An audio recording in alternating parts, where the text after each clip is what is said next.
Nous disons que nous voulons des relations authentiques et des liens profonds, mais chaque jour, nous tombons dans des habitudes de conversation qui provoquent exactement le contraire.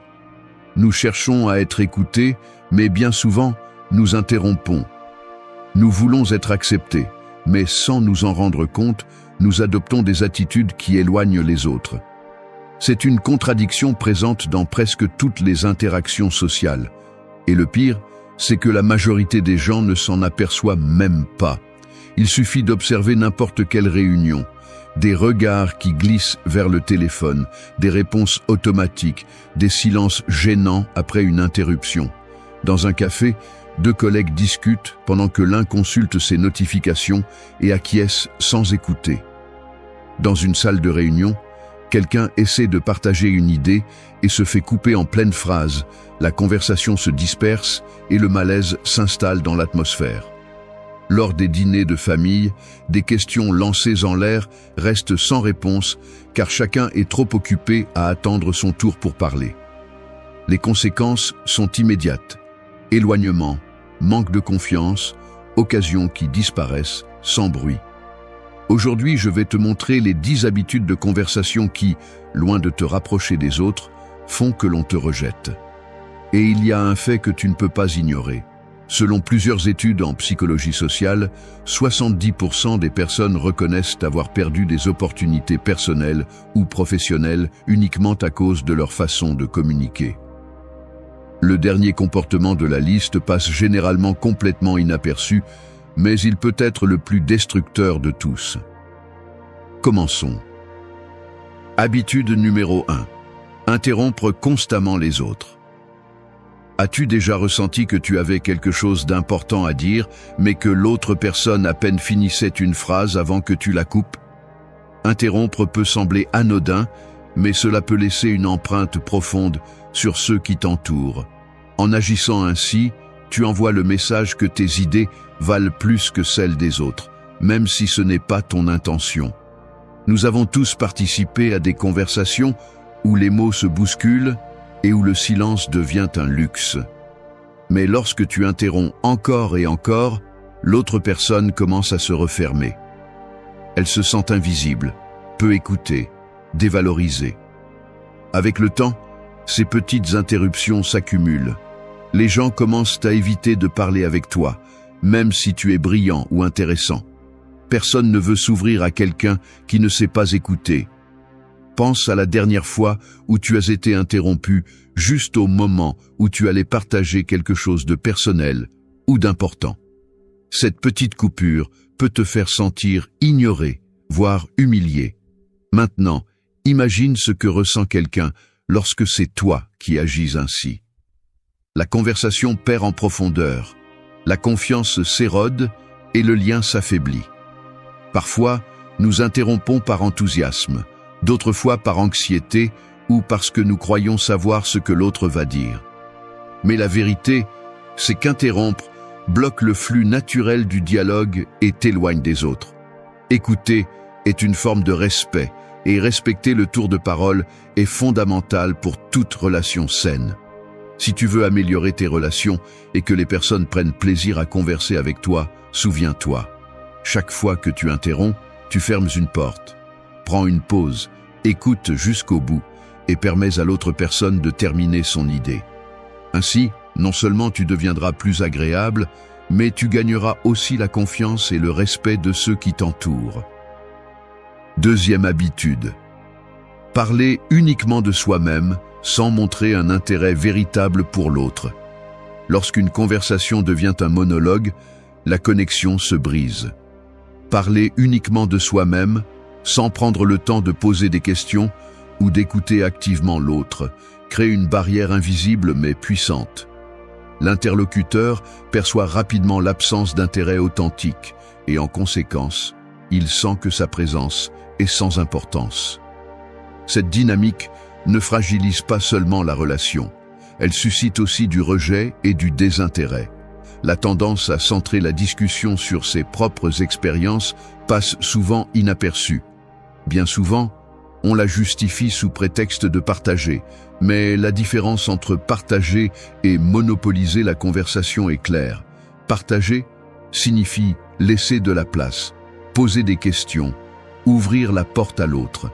Monopoliser, au contraire, c'est fermer cette porte et transformer l'auditeur en spectateur passif. Avec le temps, cela érode toute possibilité de lien authentique. Imagine une réunion où une personne raconte en détail ses réussites, ses inquiétudes et ses habitudes, mais ne pose jamais la moindre question aux autres. Ceux qui l'entourent commencent à se déconnecter, à regarder l'heure, à chercher des excuses pour quitter la conversation. Il ne s'agit pas seulement d'ennui, c'est la sensation d'être ignoré, que ton histoire n'a aucune importance. Le résultat est prévisible. Les gens évitent de revivre cette expérience. Montrer un intérêt véritable implique plus que hocher la tête ou lancer des questions automatiques. C'est écouter avec attention, se souvenir des détails, poser des questions précises qui prouvent que l'autre a été compris. Cela signifie cesser de penser à la prochaine anecdote personnelle et, à la place, être présent pour l'autre. Ce type d'écoute active transforme l'atmosphère du dialogue et fait que l'interlocuteur se sente valorisé. En pratique, l'habitude de parler uniquement de soi-même a un effet cumulatif. Au début, cela peut passer inaperçu. Mais à mesure que cela se répète, l'image qui reste est celle d'une personne égocentrique, incapable d'empathie ou de connexion. Lorsque cela arrive, la distance émotionnelle grandit et la possibilité d'établir une relation significative disparaît. Le rejet n'est pas immédiat, mais il est inévitable. Corriger cette habitude exige de la discipline et de la conscience. Cela implique de retenir l'impulsion de parler de soi, d'observer les réactions de l'autre et de se demander « Est-ce que j'écoute vraiment ? Suis-je intéressé par la vie, les pensées et les émotions de mon interlocuteur ?» La réponse honnête à ces questions est la première étape pour briser ce schéma. Une conversation équilibrée est un échange. Celui qui apprend à écouter et à montrer un intérêt véritable devient quelqu'un de mémorable. Celui qui ne parle que de lui-même finit isolé, même s'il est entouré de monde. Le silence, parfois, a plus de valeur que n'importe quelle histoire personnelle. Dans cet espace, l'autre peut s'épanouir et la relation trouver son véritable sens. Habitude numéro 3. Corriger ou contredire les personnes en public sans nécessité. L'impulsion de corriger quelqu'un devant les autres peut sembler être une défense de la vérité, mais l'effet est souvent tout autre. La personne corrigée se sent exposée, voire humiliée, et la conversation se refroidit. Ce que l'on gagne en précision, on le perd en confiance. Cette habitude ne met pas seulement mal à l'aise celui qui reçoit la correction, elle met aussi les autres en alerte. S'installe alors le soupçon que, à tout moment, n'importe qui peut être le prochain à être corrigé devant tout le monde. La spontanéité disparaît et l'ambiance devient tendue. Les relations personnelles et professionnelles souffrent lorsque la correction publique devient une habitude. La collaboration s'affaiblit et les gens commencent à éviter celui qui est toujours prêt à signaler les erreurs. L'échange d'idées se réduit car la peur du jugement devient plus forte que le désir de partager. Corriger en privé, quand cela est nécessaire, préserve la dignité de l'autre personne et garde la porte ouverte à une communication authentique. Le faire en public, sans raison réelle, ne fait qu'alimenter le ressentiment et le rejet. La conversation perd de sa qualité lorsqu'elle devient une compétition pour avoir raison. La correction inutile en public ne démontre pas de sagesse, seulement de l'impatience. Peu de choses éloignent autant des autres que le besoin constant de les corriger devant tout le monde. Habitude numéro 4. Raconter des commérages ou parler négativement des autres.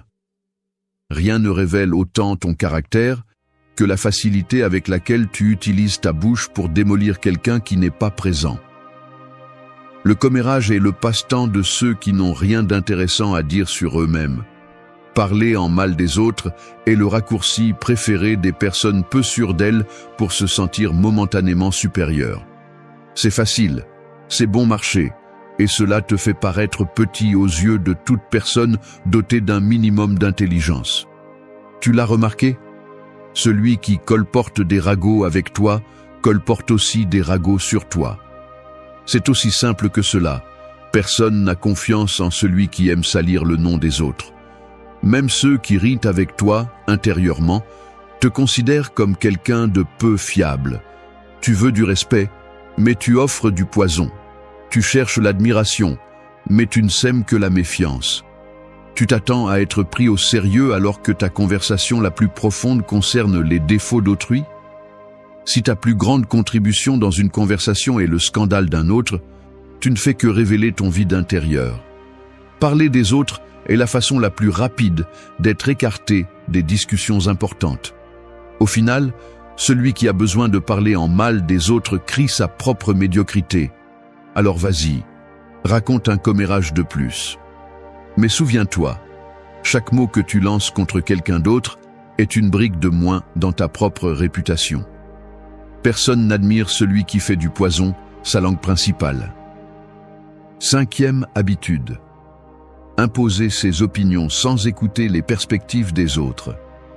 Dans une conversation, la tentation d'imposer son point de vue est intense. L'urgence de corriger surgit, celle de montrer l'erreur de l'autre, de clarifier son propre point de vue. Mais combien de fois cette impulsion réduit-elle au silence ce que l'autre personne pense ou ressent vraiment? Imposer ses opinions, c'est construire un mur invisible.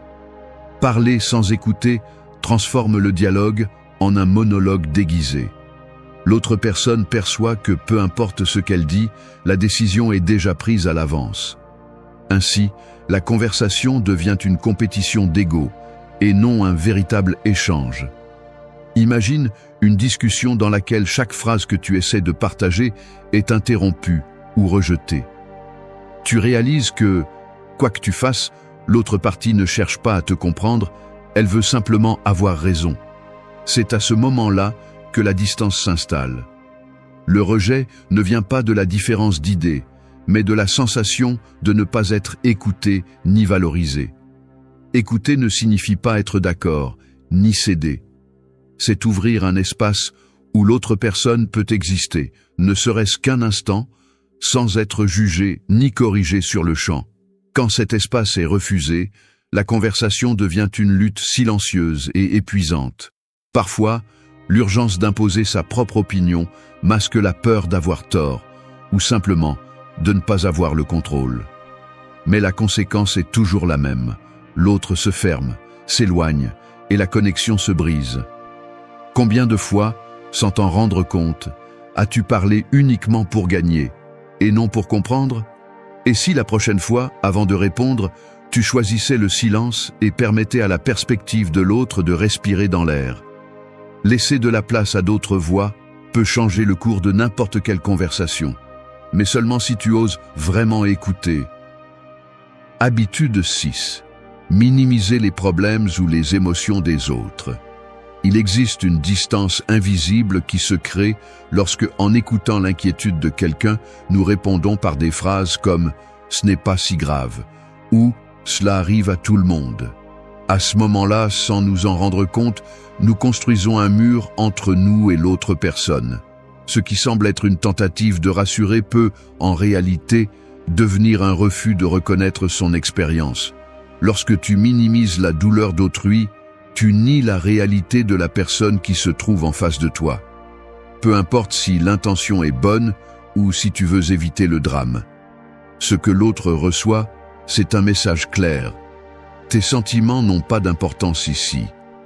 Ainsi, le dialogue devient un monologue et le lien s'affaiblit. Imagine que quelqu'un te confie ses peurs ou ses frustrations et que toi, au lieu d'écouter, tu t'empresses de donner une solution rapide ou de faire une comparaison qui diminue ce qu'il ressent. Ce n'est rien, cela pourrait être pire. Ne t'inquiète pas autant. Ces phrases, loin de soulager, isolent. La personne apprend qu'avec toi, il n'est pas sûr de s'ouvrir. Marc Aurèle a écrit « Ne méprise pas le malheur d'autrui, même s'il te paraît petit. » La véritable force ne consiste pas à ignorer la douleur des autres, mais à la soutenir avec présence et respect. Se taire un instant, écouter vraiment, laisser l'autre se sentir vu et compris. Il ne s'agit pas de porter les problèmes d'autrui, mais de laisser un espace pour qu'ils existent.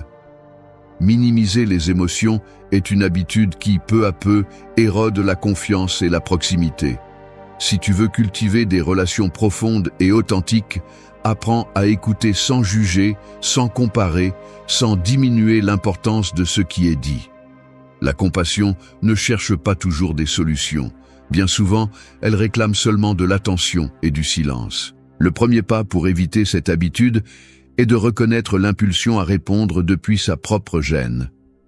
La prochaine fois que quelqu'un partage sa douleur, souviens-toi que ta fonction n'est pas de la dissiper, mais de l'accompagner. C'est ainsi que se construit le respect mutuel. Ne sous-estime pas le pouvoir d'une écoute authentique.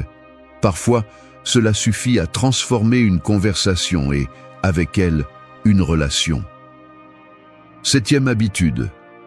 Se vanter de ses réussites ou de ses possessions de manière récurrente. La conversation change lorsque quelqu'un ressent le besoin constant de mettre en avant ses succès ou ses biens matériels.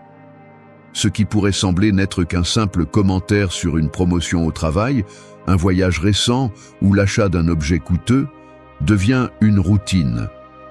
Cette répétition ne fatigue pas seulement, elle crée aussi de la distance. L'interlocuteur a l'impression que le dialogue n'est plus un échange, mais une vitrine. Les mots cessent de relier et deviennent des monologues déguisés en conversation. Derrière cette habitude se cache souvent une recherche de validation. Celui qui se vante souhaite une reconnaissance extérieure. Il attend une réaction, une confirmation de sa valeur. Pourtant, l'effet est souvent inverse. Les personnes se sentent mises à l'écart, voire mal à l'aise. L'admiration initiale se transforme en indifférence et bien souvent en rejet. Personne n'aime avoir l'impression d'être dans une compétition silencieuse à chaque fois qu'il parle avec quelqu'un. Pensons à une situation quotidienne. Un groupe d'amis se retrouve après une longue période. L'un d'eux, dès le début de la discussion, commence à raconter ses récentes réussites. Il parle de sa nouvelle voiture, des destinations exotiques qu'il a visitées, des opportunités qui semblent toujours lui sourire. Au début, les autres écoutent attentivement, mais bientôt les regards se perdent, les réponses deviennent brèves et l'atmosphère se refroidit. Le groupe ne se sent plus uni. Celui qui se vante ne remarque pas le changement, mais le lien se fragilise. L'impact de cette habitude va bien au-delà du moment présent. Se vanter de façon récurrente installe une barrière invisible. Les personnes commencent à éviter les conversations profondes ou personnelles.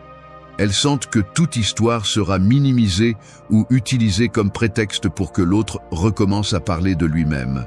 La confiance et la proximité s'érodent. Même l'admiration sincère devient soupçon d'arrogance ou d'insécurité. Le besoin de montrer sans cesse ses réussites ou ses possessions révèle une inquiétude intérieure. Plus on recherche l'approbation extérieure, moins on cultive la véritable estime de soi. La conversation cesse d'être un lieu de rencontre et devient une scène. Et lorsque les relations se réduisent à des spectacles, personne n'a envie de rester longtemps dans le public. Reconnaître cette habitude est la première étape pour construire des liens plus solides. Écouter, partager sans rivaliser et apprécier le silence des autres sont des signes de maturité. En cessant de se vanter, la conversation retrouve son sens. Un espace où chacun peut être entendu et apprécié pour ce qu'il est, non pour ce qu'il possède ou a accompli. Ce changement, même subtil, transforme la manière dont les autres nous perçoivent et surtout, la qualité des relations que nous construisons. Habitude numéro 8. Chercher à avoir toujours le dernier mot. As-tu déjà remarqué ce que l'on ressent quand quelqu'un insiste pour avoir le dernier mot, peu importe le sujet ou l'importance de la conversation? Cela peut être épuisant. Ce besoin de conclure chaque échange par une phrase finale crée souvent de la distance, de la tension et même de la frustration chez ceux qui t'entourent. Parfois, nous cherchons le dernier mot pour nous sentir compris, pour prouver que notre opinion compte, ou simplement pour ne pas avoir l'impression d'avoir perdu dans une discussion. Mais t'es-tu vraiment demandé ce que cela t'apporte? La satisfaction momentanée d'imposer ton point de vue compense rarement l'usure émotionnelle que cela génère dans l'ambiance. Pense à une conversation récente où quelqu'un ne t'a pas laissé terminer ton idée, ou bien lorsque tu as eu l'impression que tes paroles n'étaient qu'un marchepied pour que l'autre personne puisse placer les siennes. Comment t'es-tu senti? Maintenant, inverse la situation. Combien de fois as-tu été celui ou celle qui, presque sans s'en rendre compte, cherche à avoir ce mot de la fin? L'habitude de vouloir avoir raison peut devenir invisible, mais ses effets, eux, ne le sont pas. Petit à petit, les autres se sentent moins écoutés, moins valorisés et, finalement, moins enclins à partager avec toi. Il ne s'agit pas de céder pour céder, ni de se taire pour plaire. Il s'agit de reconnaître que tout échange n'a pas besoin d'une conclusion. Parfois, écouter et laisser de l'espace est plus puissant que n'importe quel argument final. Lorsque tu renonces à ce besoin de parler en dernier, tu ouvres la porte à une compréhension réelle et à une connexion plus profonde. Souviens-toi d'une occasion où quelqu'un t'a laissé finir, où le silence était un signe de respect et non d'indifférence. Ce moment s'est probablement senti léger, ouvert. C'est ainsi que se construisent la confiance et le respect mutuel, non pas en rivalisant, mais en accompagnant. Demande-toi, qu'est-ce qui est le plus important? Avoir raison ou avoir une relation authentique? La prochaine fois que tu ressens l'impulsion de chercher le dernier mot, fais une pause et observe ce qui se passe si tu te contentes simplement d'écouter. Parfois, le véritable impact d'une conversation ne réside pas dans ce que tu dis à la fin, mais dans ce que tu choisis de laisser non dit. Habitude numéro 9. Changer brusquement de sujet sans respecter le fil de la conversation. Rien ne tue une conversation plus rapidement que de passer d'un sujet à l'autre sans prévenir, comme si l'autre personne n'existait pas. Tu n'écoutes pas. Tu ne crées pas de lien. Seul ton propre monologue t'importe. Les gens le remarquent. Ils se sentent ignorés, mis de côté, invisibles. Tu vois leurs regards baisser, leurs épaules s'affaisser dès que tu interromps sans pitié leurs commentaires. Leurs mots restent suspendus dans l'air, tranchés par le fil de ton indifférence. Dans une pièce, l'atmosphère se refroidit. Les rires s'éteignent. La conversation se fragmente en silence gênant et en regard furtif. Fais-le suffisamment souvent et tu te retrouves seul. C'est aussi simple que cela. La prochaine fois, personne ne prendra la peine de t'inviter à la table. Dans les couloirs, les groupes se referment quand tu approches. Tu entends ton propre écho, car les autres ont appris à se taire quand tu parles. Les invitations cessent d'arriver. Les messages restent sans réponse. Le téléphone demeure silencieux. Tu n'es pas intéressant parce que tu changes vite de sujet. Tu es insupportable. Tu laisses derrière toi une traînée de conversations inachevées, d'histoires mutilées, de personnes qui préfèrent garder leurs mots plutôt que de les voir rejetés par ta précipitation. Tu veux qu'on t'écoute, mais tu ne sais pas écouter. Tes interlocuteurs te regardent avec un mélange d'agacement et de résignation. Tu observes comment ils cherchent une issue, comment ils consultent leur montre, comment ils inventent des excuses pour s'échapper. Ainsi, personne n'a envie de continuer à parler avec toi. Et tu le sais. 10e habitude. Faire semblant d'écouter alors que l'on attend seulement son tour pour parler. Derrière un sourire attentif et une tête qui acquiesce, peut se cacher la plus brutale des indifférences. Faire semblant d'écouter est une trahison silencieuse, un acte subtil qui détruit la confiance et transforme toute conversation en un terrain stérile. Celui qui attend seulement son tour pour parler n'est pas présent, ne se connecte pas, Il calcule simplement le moment d'arracher la vedette. Cette attitude ne révèle pas seulement de l'égoïsme, mais aussi une profonde incapacité à considérer l'autre comme un être humain à part entière. Pense à la dernière fois où tu as parlé avec quelqu'un qui semblait t'écouter. Mais dans ses yeux, il n'y avait aucun intérêt, seulement de l'impatience. Chacune de tes paroles était un obstacle sur le chemin de sa propre intervention. Ce vide, cette sensation d'être invisible, est plus blessante que n'importe quelle critique directe. Le message est clair, tes idées comptent moins que mon besoin de parler. Au fond, faire semblant d'écouter est une forme de mépris. C'est la négation de la dignité de l'autre, la réduction de la conversation à une formalité, à une compétition d'ego. On ne cherche pas à comprendre, mais seulement à convaincre. On ne dialogue pas, on attend l'occasion d'imposer.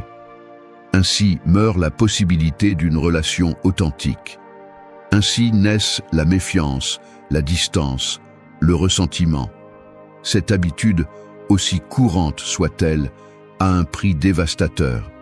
Les personnes n'oublient pas la sensation d'avoir été ignorées, ni la douleur de s'être ouvertes pour ensuite découvrir que leur voix n'était qu'un bruit de fond.